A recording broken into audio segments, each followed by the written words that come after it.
Hi guys, it's Rikyo with WTI, and I want to talk about these awesome storage containers. So these are amazing for crafts. I have this in my art area. I have this in my daughter's art area. This came in a pack of 4 because I do buy other things that hang on the pole as well. But you can buy a specific pole, and these are awesome to hang on it.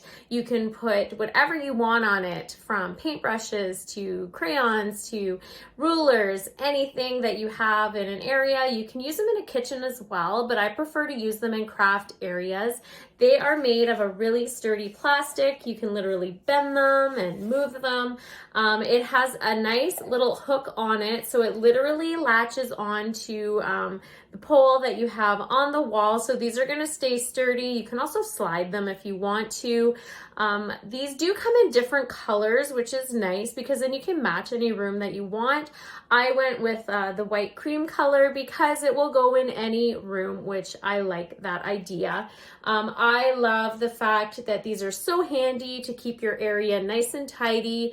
Literally, whenever you're doing anything, it is just out of reach and it's right in front of you, so things are not going to get lost. It keeps it neat and tidy. Two of the main things that I really love about these. That's just my point of view.